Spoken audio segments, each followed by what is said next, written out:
একটা কথা বলুন তো, আপনার কখনো মনে হয়েছে খাওয়া ঠিকঠাক হচ্ছে কিন্তু শরীরে যেন ভার ভার লাগে? অথবা সামান্য তেল মশলাদার খাবার খেলেই গ্যাস, অম্বল বা ক্ষুধা কমে যায়? তাহলে বুঝে নিন আপনার লিভার হয়তো একটু সাহায্য চাচ্ছে। আর ঠিক এখানেই আসে হিমালয়া লিভ 52, এক নাম যার উপর মানুষ ভরসা করে আসছে ১৯৩০ সাল থেকে।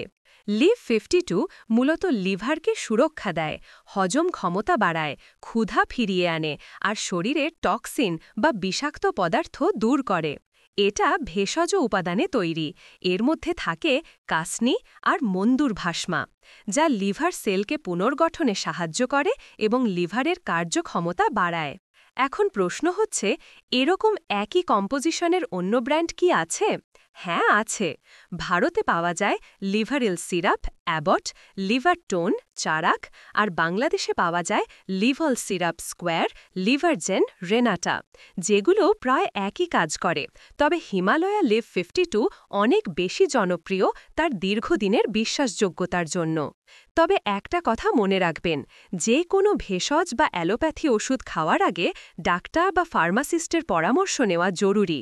আমি নিজে অনেক রোগীকে দেখেছি যারা ক্ষুধা না লাগার জন্য চিন্তায় ছিলেন। লিভ 52 নিয়মিত খাওয়ার পর ধীরে ধীরে ক্ষুধা ফিরে এসেছে, হজম ভালো হয়েছে আর শরীরেও প্রাণ ফিরে পেয়েছে। তবে হ্যাঁ, শুধুমাত্র ওষুধ নয়, সঠিক খাবার আর পর্যাপ্ত জল খাওয়াটাও সমান জরুরি। এখন আপনার কাছে একটা ছোট্ট অনুরোধ। আপনি যদি এই ভিডিওটা দেখেন আর মনে করেন তথ্যটা কাজে লাগলো, তাহলে দয়া করে চ্যানেলটা সাবস্ক্রাইব করুন, একটা লাইক দিন আর কমেন্টে লিখে জানান পরের ভিডিওতে কোন ওষুধ নিয়ে জানতে চান। কারণ আপনি জানেন তো, আপনার একটা কমেন্টই আমাদের পরের ভিডিওর বিষয় হতে পারে। সব শেষে সবাইকে আন্তরিক ধন্যবাদ জানাই। সুস্থ থাকুন, নিজের যত্ন নিন আর দেখতেই থাকুন মেডিসিন 24, যেখানে আমরা সহজ ভাষায় বলি ওষুধের গল্প।